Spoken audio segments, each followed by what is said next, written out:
Hi everyone, it's Karen. I'm here at one of my favorite local wholesale nurseries.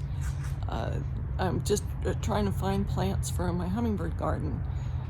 It's first week of April and I walked into a very empty nursery thanks to our shelter-in-place time. They limit how many people will visit here. I'm very surprised to find not many plants in bloom right now. I think that these last few weeks have really created a struggle for the nursery industry, and there's not as much stock here. But I'm going to take a little walk around, see what I can find, and I'll show you what's available. The nature of wholesale gardens is they're not particularly labeled, for retail customers, and they're all mixed up. It could be perennials mixed with shrubs, mixed with starter trees and vines. So it's labor of love and patience to walk row by row looking for just the right plants. So I've got a collection started. I'm just home from the nursery, unloaded my car trunk, and here I am with all of the perennials that I purchased this morning at the nursery. And in the next day, they're all going to land over there in my hummingbird garden. So let's see, I'll get you a list of the plants if you have any interest, but some of what I have here are a few different varieties of penstemon, the apple blossom, the apple blossom garnet. There's one called Margarita Bop. It's fun. See a white Mexican sage, Shasta daisy, and a few different kind of sages. The Salvia gregii comes in several different colors. This is Zelda, my cat, who follows me everywhere. Got a few too many cats here. I got a couple of alstroemeria to fill in, and some of the deep purple Tapian verbena to be in the foreground. And then a red sage, a gaura, and a couple different kinds of lavender. So we could fill that. I'll add that to the list to show you. So stay tuned. Thank you. Hi everyone, it's Karen here. I'm back to share my planting experience with you.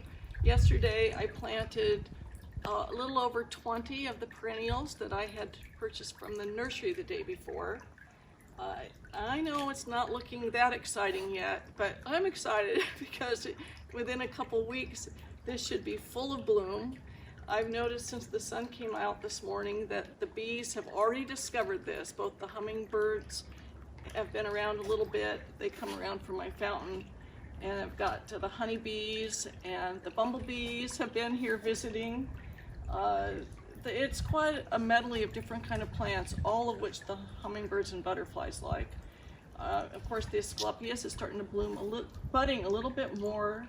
I've added some lavenders to help soften that blue ball of mine, and have quite a few different kinds of sage or salvias.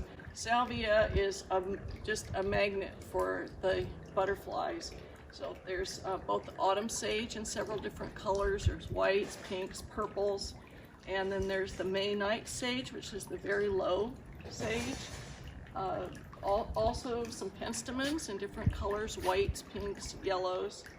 I'm just letting the orange be mainly in this, it's called a milkweed or Asclepias that will be coming out in the next couple of weeks.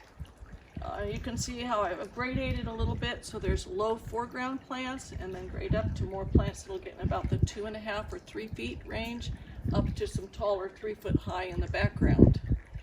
Now, I added about a yard of good soil. I just grabbed some good soil off my property, and after planting, bought a couple of big bags, those cubic foot bags, so I probably have 60 pounds worth of chip bark. I use the redwood bark to sprinkle a couple inches over. That bark mulch is going to help keep the moisture in, keep the weeds down. It smells so good, and it just gives a finishing touch to the garden. Next step, I'm going to need to fertilize, and just to remind you for your own garden. So I'll be, make sure you read the directions. Just a little bit, feed them just a little bit, never too much. So it's like fish food. And I got a bag that had butterflies on it, so that seemed like it was perfect. I'm not trying to advertise any brand in particular, but just remind you there's plenty to choose from at your garden centers if they're open for you right now during the quarantine time. And then I'm also going to get some citrus food onto my orange tree. It's old, as I mentioned before, probably 40 years old or so, so it's not producing hundreds of oranges as it used to, but I still love it. I'm going to trim it back and give it another splash of the fertilizer to see if I can green it up some, because it's getting very chlorotic and needing more iron. Well, I think that's enough for you today, and if you could tune back with me in a couple weeks, I'll have more for you. Thank you.